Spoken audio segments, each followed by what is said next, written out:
Ever opened Microsoft Teams and thought, why are there so many channels, half of them unused, and nobody really knows where to post? You're not alone. Teams can quickly become chaos if the structure isn't clear. But here's the real question. Is the idea of the perfect team setup just a myth, or is there actually a playbook that works? Stay with me, because we'll break down the hidden principles behind collaboration that either make Teams a mess or make it your most powerful digital workspace. Why Teams often feels like digital chaos. Picture this. You open Microsoft Teams on a Monday morning and instantly see 20 different channels in your team. A few are active, but half haven't been touched since the last financial year. Others are duplicates with slightly different names, so you're never quite sure which one has the latest discussion. It looks busy, maybe even comprehensive, but the question is, does this actually improve productivity or simply bury it under noise? For many of us, the answer feels obvious. Instead of making things simpler, this sprawling layout turns every quick check-in into a digital obstacle course. The reality is that a lot of organizations rush into Teams without any blueprint. They set it up quickly, spin up channels for every possible topic, and then hope people will figure it out. The intention is good, cover all bases, create space for every conversation, but without planning, all that effort leads to confusion instead of clarity. You end up with a system that looks impressive at first glance, but secretly makes collaboration harder. What's meant to be a central place for working together starts to feel scattered and disorganized. And here's the twist. Adding more tools doesn't magically improve teamwork. In fact, the opposite often happens. The more cluttered a team's environment becomes, the less likely people are to adopt it fully. They drift back to email or instant messages because it feels easier than sorting through endless channels. This quiet resistance isn't always visible on dashboards, but over time it erodes adoption and undermines the promise that teams were supposed to deliver. I once worked with a project team who believed the best way to capture discussions was to create a separate channel for every single topic. At first, it sounded like a dream. Budget discussions in one space, marketing updates in another, technical tasks in their own channel as well. But soon, nobody could keep track of where conversations belonged. Routine updates were missed because they ended up in the wrong channel, documents were uploaded twice, and the search function showed duplicates everywhere. After a few months of frustration, the group quietly returned to relying on email. The tool was sitting right there, but people abandoned it because the setup made more work than it saved. There's evidence showing this isn't just anecdotal. Studies of digital collaboration consistently find that unmanaged channel structures where nobody defines purposes or responsibilities lead to significantly lower engagement. It's not that people dislike Teams. It's the friction that comes from uncertainty. Without defined lanes, the effort to track information increases and attention spans shrink. Think about it like this. Imagine walking into an office building with 30 perfectly good meeting rooms. They're all available, but none of them have signs to show who is using them or what purpose they serve. You might book one and hope you're not interrupted, or maybe avoid using them altogether because the rules aren't clear. The result is wasted potential. The building itself isn't the problem. The lack of structure is. What's tricky with Teams is that the productivity drain isn't loud or obvious. There's no alarm that goes off when channels overlap or when purposes are vague. Instead, the cost is hidden. People spend extra minutes figuring out where to post, or worse, they stop bothering to share updates at all. Work slows down in small increments, and before long, the culture of collaboration feels less energized. You might not even notice until someone asks, why are we still sending important updates by email? The important insight here is that most chaos in Teams doesn't come from the tool itself. The issue sits in how we design and guide its use. Without clear principles and a practical structure, Teams is vulnerable to sprawl, repetition, and confusion. But when we simplify, tighten the layout, and give every channel a clear function, things start to flow. So the key takeaway is simple. Clarity beats quantity. More channels don't mean better collaboration. More apps and tabs don't equal more efficiency. What matters is that people know where to go and why. That certainty cuts through the noise and builds trust that the tool is worth using day in and day out. Which brings us to the bigger question. If chaos is the trap, then what does a functional structure in Teams actually look like? The science behind effective Teams structures. What if the idea of the perfect number of channels isn't just workplace guesswork, but actually follows the same patterns as how our brains process information? When we think about how people absorb and organize details, there's a clear line between too much and too little. That's where cognitive load theory comes in. It basically says our mental capacity is limited. If we overload people with options, they struggle to navigate and make good decisions. At the same time, if we strip away too much choice, they hit a wall and can't find space to sort and group their work. The sweet spot is somewhere in between. And that concept applies directly to how teams should be structured. Organizations often fall into the trap of swinging between extremes. On one side, you might see a one-channel-fits-all setup, where every message, update, or decision gets posted in a single, overloaded space. New hires open that channel and scroll forever, trying to find what actually matters. On the other side of the spectrum, you find teams that take an every possible angle approach. They spin up a dozen or even a few dozen channels, one for budget, one for coffee breaks, one for a project that ended last year, and then wonder why nobody knows which one to use.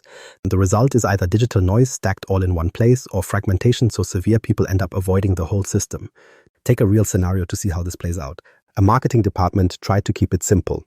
They set up just two channels, a general space and one called campaigns. The problem was predictable. Every type of update, vendor feedback, design drafts, customer insights, and management requests got funneled into just those two spaces. By Friday, conversations were buried so deeply that the team had to chase updates in private chats. On the flip side, an engineering group in the same company took the opposite path. They created 25 channels, each dedicated to a very narrow task. While it looked neat on paper, in practice, the team struggled to keep track of which channel to check. Small updates were ignored because teammates simply didn't have the time to monitor that many feeds. Two different approaches, two forms of frustration. This isn't an unusual situation. Microsoft has explored patterns of digital collaboration across industries, and the findings are interesting. What their data shows is that it isn't about hitting a specific number like 5 is perfect or 12 is the maximum. Instead, teams that perform well frame their channels around their actual workflows.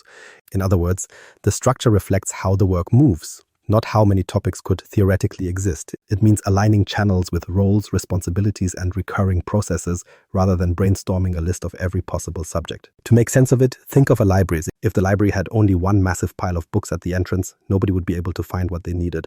But if every single sentence of a novel had its own shelf, the experience would be equally unusable. What makes libraries functional is that they group content into broad, logical sections, fiction, history, science, so you can locate information without drowning in detail or missing the nuance. That same principle applies to structuring teams' channels. The goal isn't to cover every conceivable category. The goal is to create a structure that makes sense for retrieval and action. So this raises a practical question. Is there actually a channel sweet spot where structure supports flexibility without letting things splinter into chaos? The answer is yes, but it doesn't come in the form of a magic number. It comes in the form of clarity. Clarity of purpose within each channel and clarity for the team about what belongs where. That's the pivot point that separates a setup that feels natural to use from one that people dread opening. What this leads to is pretty straightforward. The best teams' environments don't measure success by how many channels they've built, but by how clearly those channels are defined. A team might function beautifully with 6 because each one aligns perfectly with a process. Another group might need 12 because their responsibilities are more diverse. It's not quantity that makes the difference, it's purpose. The key takeaway is this: an effective team structure is less about chasing after an ideal number and more about ensuring that every channel plays a defined role in the workflow. When teams stop guessing about numbers and start focusing on alignment, they move out of chaos and into cohesion. But there's a catch. Even the best structure can crumble if the way people communicate inside it isn't deliberate and consistent. And that's where the real separation between struggling teams and successful ones happens. Communication principles, not just layout, determine whether the system keeps working or falls apart. Communication principles that separate winners from losers. Two teams can sit side by side with the exact same channel layout, yet one becomes a lively hub where ideas flow while the other collapses into silence. You don't even need to change the number of channels, tabs, or apps to see this happen. The difference usually comes down to a less visible factor: communication principles. These are the unwritten rules, or sometimes the explicitly documented ones, that guide how messages, updates, and decisions actually move through the system. Without agreed expectations, the structure is just a static frame. With them, the same structure becomes a working environment that people trust. The reality is many teams groups never take time to set those norms. They create a few spaces, invite the right people, and then assume everyone will figure it out organically. That assumption works for a week or two, but soon the cracks start to show. Someone posts a status update in the general channel when leadership expected it in announcements. A critical task request lands in a chat while others are buried under a thread most people didn't even see. Soon enough, the group wastes precious time clarifying not the work itself, but simply where the work should have been communicated. It's not a technology failure, it's a lack of shared ground rules. I watched this unfold with a product rollout team. They had a general channel, an announcements channel, and a handful of functional spaces for design, testing, and customer feedback. On paper, it looked fine. But during the rollout, updates scattered between general and announcements because nobody ever decided which one was the authoritative source for key information. Team members checked both or sometimes neither because they weren't sure what was most relevant. Within a month, the group stopped using announcements entirely, and coordination slipped back into scattered chats and email threads. A channel meant to centralize vital updates became irrelevant simply because no one agreed on its purpose. That silence in announcements wasn't laziness, it was disengagement born from confusion. When you look at high-performing teams, the contrast becomes clear. These groups don't wait for problems to surface. They spell things out from the start. They write down where project updates should go, how quickly responses are expected in each channel, and what to do if something urgent needs escalation. That might sound like overkill, but it creates alignment. Everyone understands the playing field, so the tool itself feels reliable. Even something as basic as saying, reports always go in the reports channel and we use announcements only for leadership updates can save hours of chasing down the right message later. Think of it like urban planning. You can have a city with perfectly paved roads, brand new intersections and plenty of wide lanes. But if there are no traffic lights, no yield signs and no agreed rules of the road, you're just inviting chaos. Cars may still move, but accidents happen daily, and eventually drivers start avoiding certain streets altogether. Teams without defined rules follow the same pattern. The roads are there, but the flow becomes unpredictable and frustrating. This is why structure alone isn't enough. You can invest effort into setting up a neat channel hierarchy, but if people don't share the same understanding of how to use it, the system collapses. Left unchecked, this lack of norms breeds frustration until eventually users disengage. Worse, they start inventing their own rules on the fly, which leads to inconsistency between individuals, and the whole purpose of collaboration platforms erodes. The most effective teams environments lean on three simple but powerful principles: clarity, consistency, and accountability. Clarity ensures that everyone knows where a certain type of message belongs. Consistency makes sure the habits stick day after day rather than drifting back into old patterns. Accountability gives the group a way to remind each other when the norms slip, so the principles are more than just words. Together, these create trust in the system, which is the foundation of active participation. So the takeaway here is straightforward. Success doesn't come from the layout of the channels, it comes from the culture the group enforces through their communication norms. Technology provides the scaffolding, but culture decides whether people want to use it. Once those principles are locked in, the next challenge becomes equally important: building the skills and competencies needed so that every person on the team actually knows how to use the platform to its fullest. That's where the idea of an ideal teams team starts to look less like a myth and more like a reachable goal. Competencies that unlock the ideal teams team. Why do some teams' environments still fail even after the structure looks solid and the rules are written down? You'd think if the channels are clear and the posting norms are agreed upon, the rest would take care of itself. But that's where a lot of organizations get blindsided. Structure and principles set the stage, but without the right competencies, people stumbling through the tool will derail everything. Teams isn't just a platform for clicking around, it's a way of working. That means the real test comes from whether users actually have the skills and habits needed to use it well. Here's where the gap shows up most often. Teams rollouts usually focus on what goes where and how channels are named. What gets left out is the human behavior piece. Many teams assume people will just figure things out naturally, like knowing when to use chat versus posting in a channel, or how to manage threaded conversations without creating 3 competing discussions on the same update. The reality is people don't figure it out as quickly as we think. And when they're unsure, they fall back on old habits like email chains and local file storage. That fallback keeps the organization stuck halfway between the old system and the new one, which makes teams look less effective than it actually is. I saw this firsthand with a finance department that had been given a pristine Teams environment. The channels were clean, posting guidelines were written out. Adoption at first looked promising, but soon after launch, collaboration slowed. The root cause wasn't structure, it was skills. No one in the group knew how to properly integrate shared files into channels. They defaulted to attaching Excel sheets to emails because they were nervous about overwriting documents in Teams. Instead of building one source of truth in the Files tab, they created 5 different copies floating around in inboxes. Predictably, version control became a headache and frustration set in. The blame didn't fall on Teams itself. The issue was that nobody had been trained on how to work with files directly in the tool. Competence in Teams is about more than where do I click.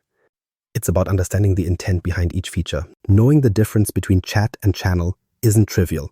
It changes how the team captures context. A private chat is good for quick one-to-one nudges, but it makes no sense for team-wide updates that need to be searchable a year later. Threaded conversations might look intuitive, but without practice, people end up replying in the wrong place, which fragments the entire discussion.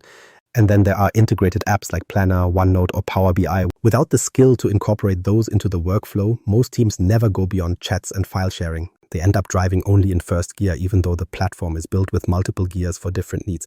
Think of this like handing someone the keys to a Formula One car. The technology is top of the line, but without the training to handle the speed, the steering, and the techniques of racing, the driver won't even leave the pit lane. They might start the engine, but they'd never perform to the car's potential. Giving teams to employees and expecting full efficiency without training works the same way. Tools amplify skills, and without the skills, the amplification just magnifies confusion. Competencies directly shape adoption, and adoption shapes trust. When a user knows how to confidently share files, search past threads, or schedule meetings inside the platform without feeling clumsy, they start trusting the tool. That trust pushes them to use it more, and the loop continues. The opposite happens when competencies are missing. The first misstep leads to frustration, which leads to retreating back to email and eventually to a collective view that Teams doesn't work.